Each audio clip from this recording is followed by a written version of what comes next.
వీడి పెళ్ళి మాత్రం ఏ పరిస్థితిలో ఉన్నా నేను ఉండాలని చెప్పేసి యాక్చువల్గా వీడు నా డేట్స్ అన్నీ చూసుకొని మరి పెళ్లి డేట్స్ ఫిక్స్ చేసుకున్నాడు. అనుకోకుండా ఇది మధ్యలో రావడం వల్ల బిస్కెట్ అయింది. ఎనీవేస్ నేను రావడమే నీకు చాలు కదా, చాలు, మనం ఏం చేయగలేదు. నా ప్రెజెన్స్ ఉంటే చాలు. సో నేను కూడా ఉండాలని చెప్పి కష్టపడి ఫిజియోథెరపీ చేసుకొని కొంచెం ఫాస్ట్గా రికవర్ అయ్యి ఇట్లా వచ్చాను. అందరూ రెడీ అయిపోయారు. అందరూ షార్ట్లు టీషర్ట్లు చూసారా, కలర్స్ అన్నీ అంటుకుంటాయని చెప్పి. మా బీటెక్ బ్యాచ్ నుంచి ఒకటే వచ్చాడు. బీటెక్ మిగతా హ్యాండ్ ఇచ్చారు. అవునా? సో ఒక్కడే ఉన్నాడు కదా అడిగారు. సో మంచి టీషర్ట్ నాశనం చేయడానికి రెడీగా ఉన్నాడు. మా ఊర్లో ఇట్లా రాట వేస్తారు పెళ్ళికి. ఏది పెళ్ళి రాట, పెళ్ళికి రాట వేసి ఈ పైన ఒక దీపం పెడతారు. ఉందా అందులో దీపం?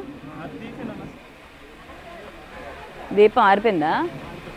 ఆ కింద ఉన్నది తవ్వ, ఒక దీపం పెడతారు. అట్లా దీపం పెట్టి రాట అందరూ ఆడవాళ్ళందరూ కలిసి వచ్చి ఇంటి ముందు ఇట్లా పెడతారనమాట. ఇగో ఇట్లా దానికి దేవుడు బొట్లు అన్నీ పెట్టి పసుపుతో వినాయకుడిని చేసి అన్నీ చేసి పసుపు రాసి మంచిగా ఇట్లా చేస్తారు.